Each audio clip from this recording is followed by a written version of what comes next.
Well, hi everyone. Thank you so much for joining me for this webinar on effective teaching.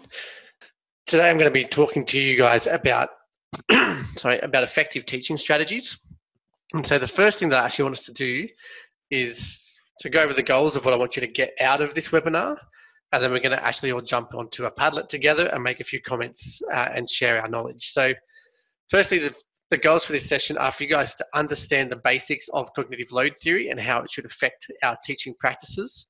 I want you to know what cognitive load theory is, explain how it affects teaching and learning, and then adjust your teaching and learning practices as a result. So that's breaking down that goal. The second goal for the session is really to understand the effective teaching framework that I've often used with my teachers at my school.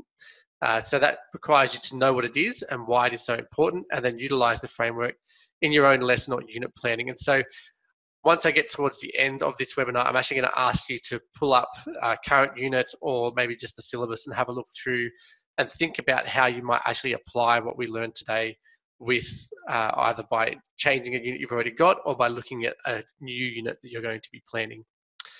So let's start by just going to the Bitleaf that's down the bottom there. So bit.ly/TPD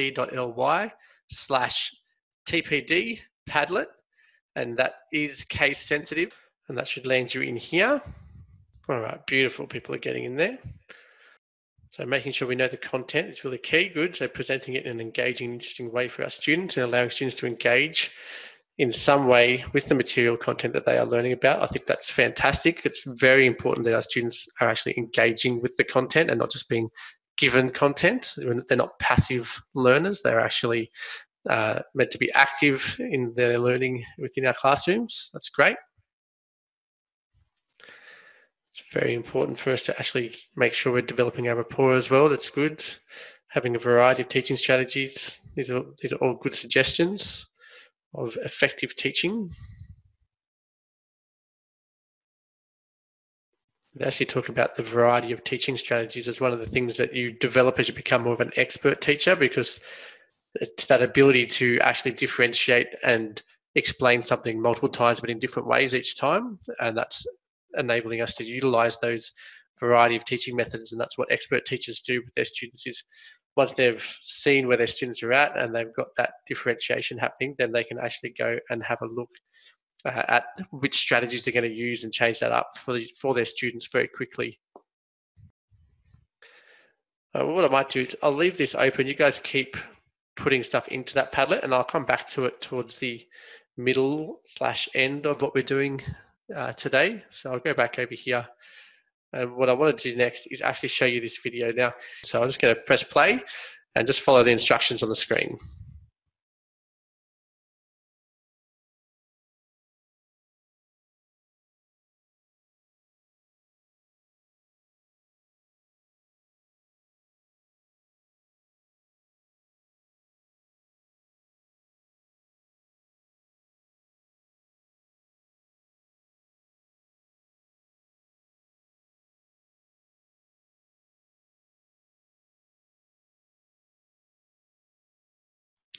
So I'm just going to pause it there for a second. So that's the right answer. So if you counted the correct number of passes, well done. It means you're paying really close attention to what was happening in the video.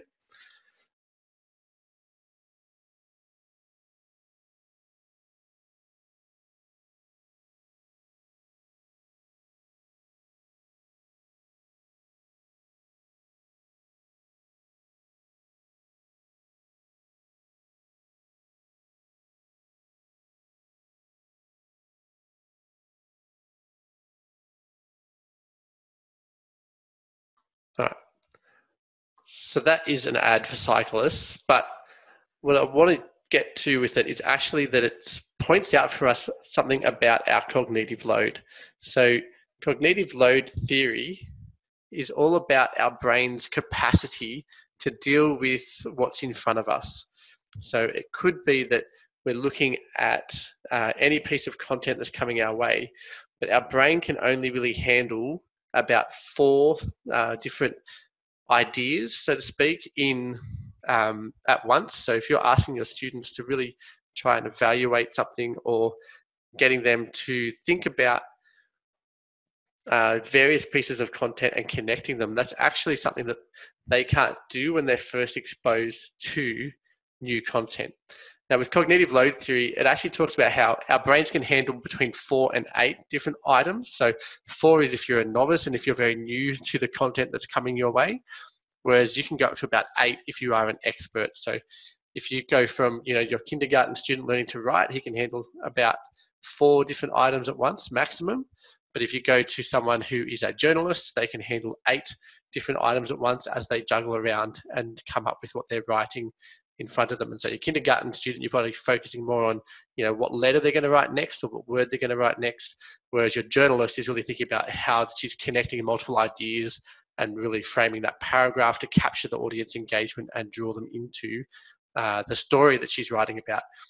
And this is really important for us to remember as we teach our students for quite a large variety of reasons. But one of the key things is that we as teachers are actually the experts. And so when you think about how much we can handle in relation to the content that we're delivering or that we're helping our students to understand, we can generally handle up to 8, and 4 will seem quite easy for us. And so that actually means that when we're talking to our students and when we're designing things, our tendency is actually to give them too much and to overload this cognitive load principle for our students. And so we really need to make sure that as we're looking at our programs and at our lesson plans, how many pieces of content or how many ideas do our students need to hold in their brain at any one time as they're thinking or learning about the new content. If you're getting over 4, then you need to really start to cut that back so that your students are still capable of handling it. And of course, you want to kind of progress this as they go from being the novice to being the expert. So you might start, for example, at 2 and then work your way up to 4, and then you'll start to breach into that 5 and 6 mark, but you won't get to that 8 until they really have a great grasp of what is going on in there.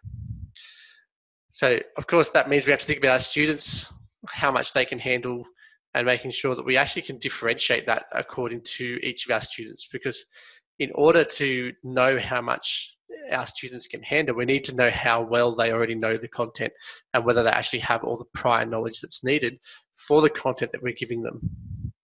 And when it comes to cognitive load, there are 3 different types of load.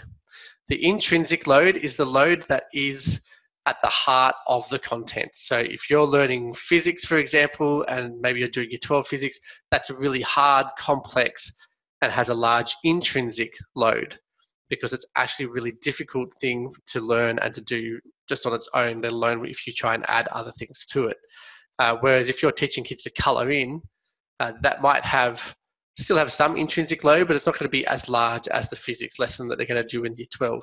So think about the actual content you're giving, the topic that you're covering, the intrinsic load that's already on your students' brains just because of the content they're looking at. The next is the germane load. And the germane load is really asking about what you're asking your students to do with the content. So if I'm giving my students coloring in, but I'm asking them to color in really complex diagrams or images that require multiple different shades and following a pattern or something like that, then that's a higher germane load than if I ask them to color in the unicorn pink or something. And so when you think about your content, it has its own load on itself. That's the intrinsic. And then what you're asking your students to do with that content is the germane load. And generally in education, we want to make pretty much all of our load about the intrinsic and the germane load, so that there's about 4 different things that our students are connecting and doing with those 2 different types of load. The last load is the extraneous load. And the extraneous load is all the extra stuff. It's all the hype. It's all the pretty pictures. It's why, it's when you look at a PowerPoint that's got lots of words on it and it also has transitions built into it. We actually don't like it because it's an extra bit of cognitive load that actually doesn't need to be there. And so the extraneous load is all about the presentation of the content and how you go about doing that. And so as teachers, we want to reduce the extraneous load on our students as much as possible, make sure that our germane load is challenging and so is our intrinsic load. So you want those 2 loads to combine to challenge our students, and you want to reduce the extraneous load in your programs and in your units and your lessons as much as possible. And that can be as simple as removing all of your transitions from your PowerPoint slides. It can be as simple as making sure that you use only a few words on your slides, not lots of them, that you're not reading and asking your students to read at the same time, because that will actually cause issues with your students, because what they're doing is they're going to read at their pace and then hear you, which is going to actually cause an extra load on their brain as they're trying to grapple with what's in front of them as they read. So you really need to think about how this comes together in your classes and in your units for what you're preparing your students to do. Extraneous load can be nice, it can make it nice and pretty, but just remember that if you have too much of it, it will actually take away from the learning that you're trying to get your students to do. Now let's talk about some strategies that will really help with the cognitive load to help reduce it. And so here, the very first thing is to be selective, and that's about making sure that you are choosing the very beginning pieces of content knowledge for your students if they're at the beginning, and building upon that, and just giving them the core pieces that they need to continue to make that, construct that knowledge for themselves. You want to be making sure that you're really working and being selective on the content you're providing. So I do a lot of flipped learning, for example, and one of the things that is talked about a lot in flipped learning is what to actually put in the video. And you'll actually find that I can take a presentation that I used to do in class that lasted 45 minutes. I can do it about 10 minutes in a video, because there is not so much waffle. I don't tend to get as distracted. I don't tend to have to worry about students keeping up and stuff. And I'm being selective. I'm making sure that I'm actually giving them just the content that they need, and that they need to make sure that they understand and develop before I then build on that. So the number one thing to start with is be selective. It's one of the easier things to do. Just choose what you're actually going to focus on, and goal setting, which we'll get to later, is going to really help you with this, with being selective. The next thing, now this sounds a little bit contradictory, is to actually give your students everything they need at once. Now this is not for when you're giving them new content. Okay, I don't want you to give them all the content at once. What I want is that when you get to the point where you're asking your students to do things with the content, that you give them a piece of paper or an image or something that actually has all the pieces that they need to do that activity. And so, for example, I know, I do teach PDHPE, and we talk about energy systems a lot in year 12. And when I look at my students there, if they don't quite, if I want them to do an activity around one of those, I'll actually give them a table that summarizes the energy systems and the pieces of knowledge that they need before I then ask them to do stuff with that. And so they'll have this beautiful little summary that they're then going to apply to various different sports, to various different activities within sports, to work out which energy systems are being used, where they overlap, and those types of things. And so when you're asking them to do those higher order thinking skills, where they're connecting multiple pieces of content or multiple ideas, or they're critiquing or evaluating other people's content, you want to make sure that that they have access to, or at least already understand, everything that they need in order to do that activity. It will help to reduce their load. Now, everyone likes a good Kit Kat, but I'm actually more focused on the word there in blue, and that is chunking. So you need to really make sure when you're going about your unit design that you are looking to chunk information together that relates to each other. Now, sometimes your syllabus will be really well designed for that. And so, one point after another will actually relate really well and build upon each other. But sometimes that's not always the case, because sometimes when you're putting syllabus out and together, Nessa or whoever your syllabus people are, didn't actually think through how things relate to each other really well. And so this is where it's your job as a teacher to go through your syllabus, have a look at all the different content pieces that your students are going to be looking at, and make sure that any bits that relate to each other that you actually put together and have either presenting at the same time, or you have building upon each other really closely. Don't have big gaps between learning one thing. So you don't want students to learn the alphabet and then have a big gap before they actually start to read. You want to build it in. So as they learn, M, A, and T, and S, and then they start to actually read words of Sam and Matt and sat, those kinds of words. And so they're automatically seeing the application of what they're learning as well. But that's this idea of chunking content together to help reduce the load, particularly when you think of how students learn, because students learn by connecting new knowledge to knowledge they already know. And so if you can bring those pieces of knowledge really close together in their learning, and then enables them to better connect them and chunk it for storing it away in their memory. Another strategy that's really important is that you draw attention to the pieces of content that are important. So as you go through and you're presenting stuff, there will always be pieces of content that are more important than other pieces. Now, if, for example, you're looking at a science textbook and it's really well written, I remember multiple times reading science textbooks and they have, sentences in bold or key terms in bold, and that's helping draw our attention to some really key pieces of information. Or you might have something that's in italics to help us to realize that this is actually important. I need to stop and focus. So how can you do this for your students? So it might be that when you're presenting content, you might put something like this on your PowerPoint. Pay attention, this bit is really important. It might be that when you're just talking and explaining something to a student, you keep emphasizing and going back to the things that are important, the things that really are key for building and constructing that knowledge. And so you want to, if you do this, it just helps your students to identify, okay, that bit I need to really make sure I focus in on. And it's part of that being selective thing, because the things that they need to pay attention to are generally the things that you are selecting within the syllabus as your goals or whatever it happens to be within your classroom. That bit, if you're drawing attention to that, it's really important. It helps your students to focus and know what they need to learn. Another really good thing to use to help reduce cognitive load is a thing called mnemonics. Now, mnemonics are things like, we often use SEAL in PDHPE, for example, when we're teaching students how to write a paragraph. And so they need to have an opening sentence, so a statement at the beginning that tells me basically it's like a topic sentence of what the rest of the paragraph is going to be about. They then expand on that, and that's our E, and they're going to talk all about everything they know about S. They then are going to apply it and give me examples with the A.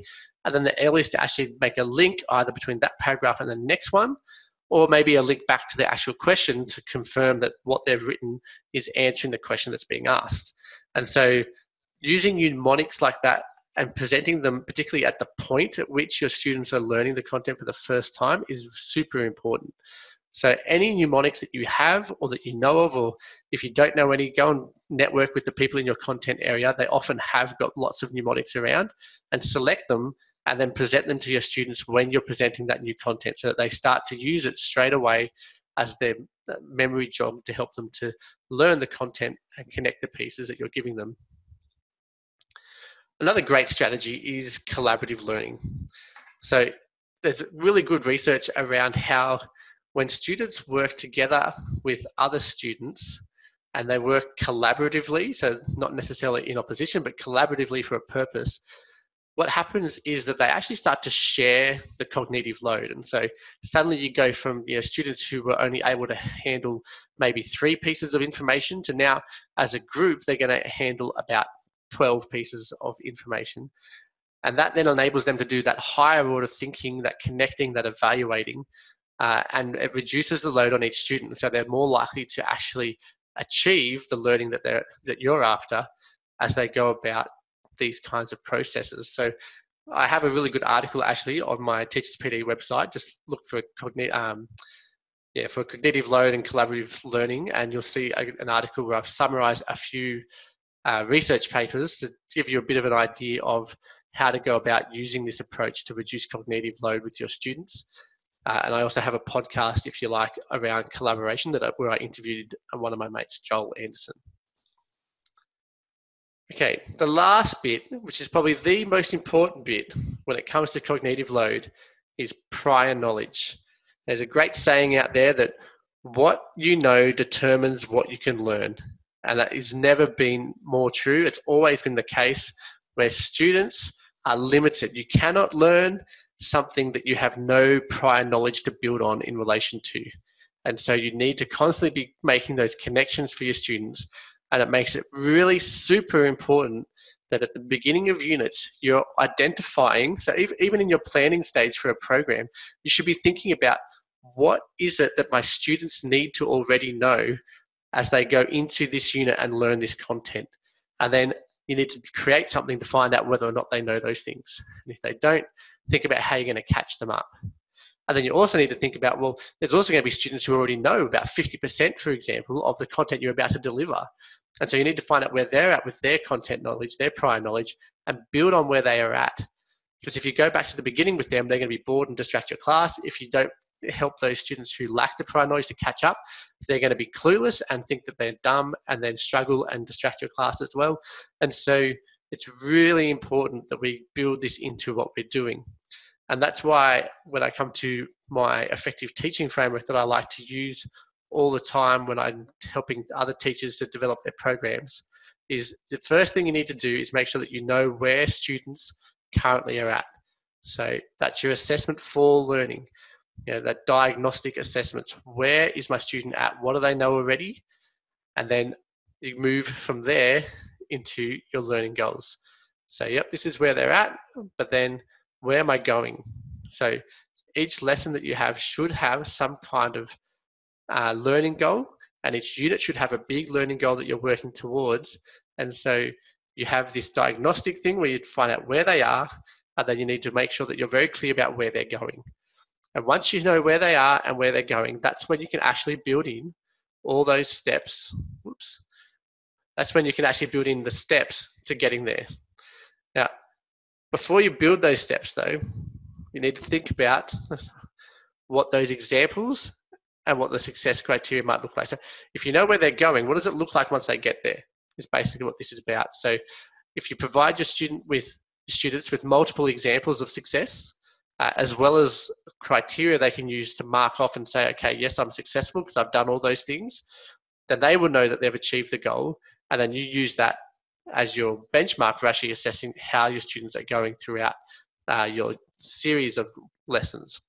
And so this is when I now come to working out the next steps. So if you know where they are and you know where they're going and you know what that looks like, you then have to work out with your students the next steps. So there should be multiple steps for your students to achieve that goal, and you might need to move the goal based on where your students are at. Because if your students are almost at that goal already, then you might have a 6-week lesson program that's developed that you need to really quickly adapt for that student because they already know what you're about to deliver for them. And so what I like to do is actually develop these little steps, which are often the lessons that build into the unit to then build towards that learning goal. But starting with the learning goal and then building in the steps is really important because it helps you to stay focused on the big learning goals rather than the little ones and get distracted by these, and think about how they come together to help achieve those larger learning goals. And so each of these learning goals, so these little sub goals, should each have examples and success criteria. You want your students to know how they're going, that they've reached the next level, and then that when they get there, what's next?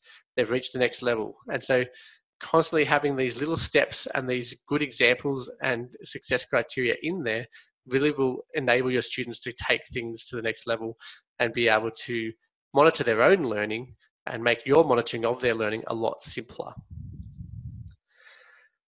Now, when it comes to what happens in each of your lessons, or as you're moving from one level of learning to the next goal, and as they're looking to achieve that, there's generally a few little steps here that are going to cycle over multiple times. So there needs to be some kind of clear and explicit content that's provided to your students, whether that be you presenting, whether it be a video or reading. There's lots of different ways of them getting that content, but they need to get that content in some kind of very clear and explicit way that relates to the goals. From there, you want to do some kind of formative assessment. And this is feedback for you as the teacher.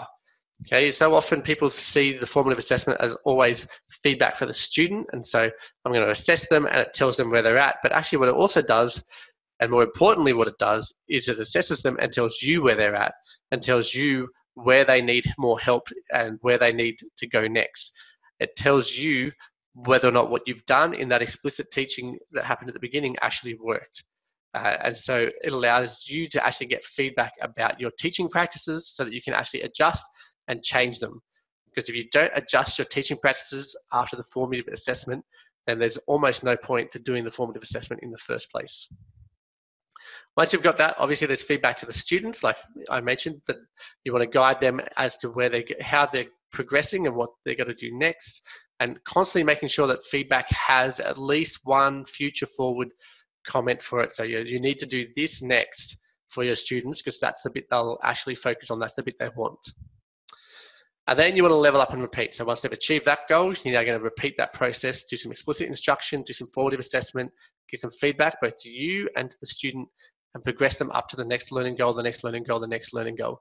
Now, it's important, and you extending as you go, it's important that we think about this too in terms of how we're building knowledge. So remembering this is Bloom's taxonomy, and so we've got our knowledge stuff at the bottom, and then moves into applying, analysing, evaluating, creating.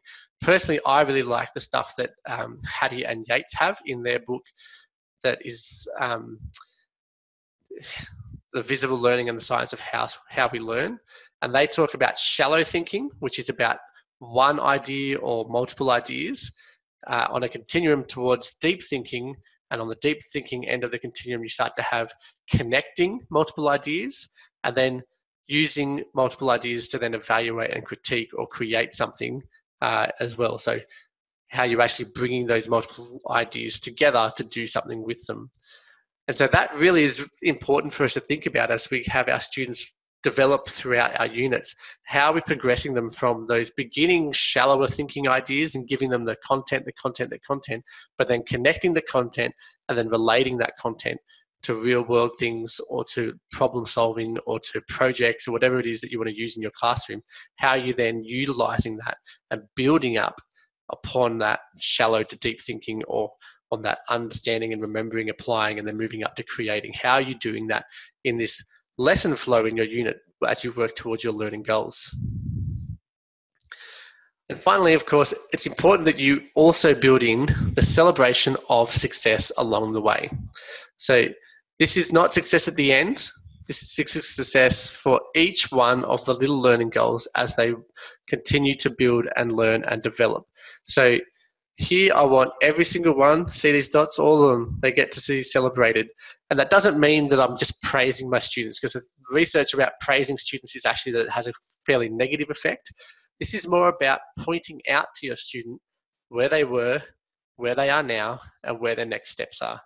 Because that allows them to just identify for a moment that they are successful, that they have actually moved and learnt something.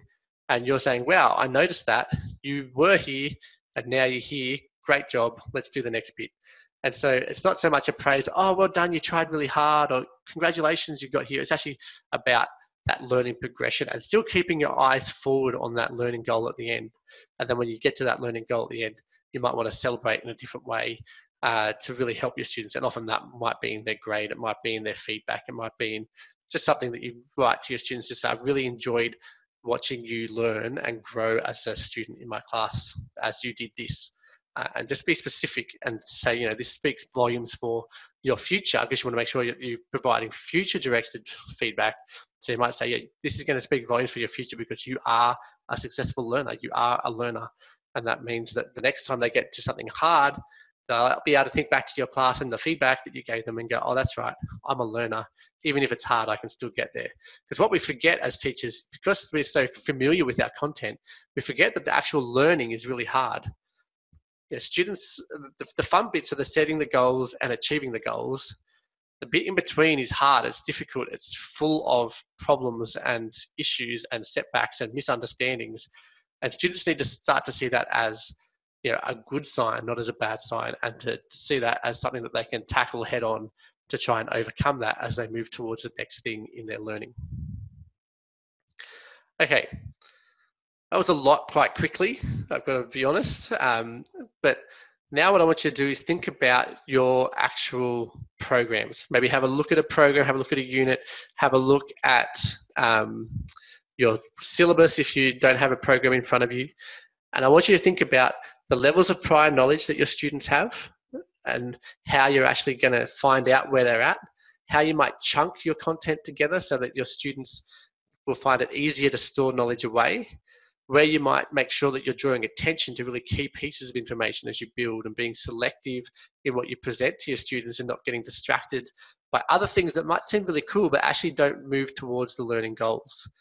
And then also, how are you going to use collaborative learning activities, particularly when it comes to the higher order thinking skills? Because one thing you need to make sure of is if you do a collaborative task, the learning activity that you're doing needs to require the collaboration. If it doesn't require the collaboration, then it's actually going to be quite detrimental to their learning, because they're not going to be able to benefit from it, because essentially there'll be one person who can do it all and the rest of them will turn off. But if it requires more than any one of them can do on their own, then it becomes an excellent process for them to really increase their learning in a shared way. And I've got to recommend the Socratic approach to discussions and to collaborative learning. It's a fantastic way if you're looking to move things forward.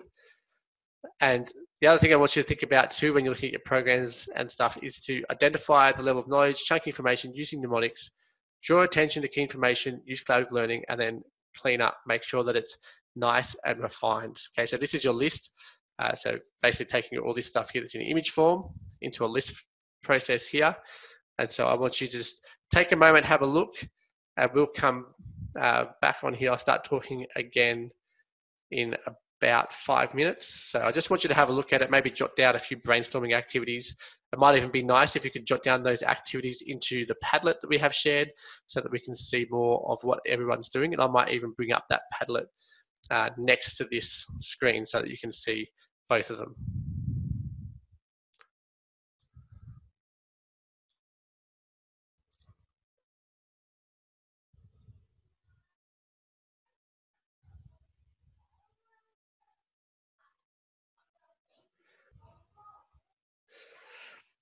So thank you guys so much. When you get to the feedback, please just select this is the effective teaching webinar, which will be the first question, and then give me all the advice that you can to make sure that I make this better next time when I do this.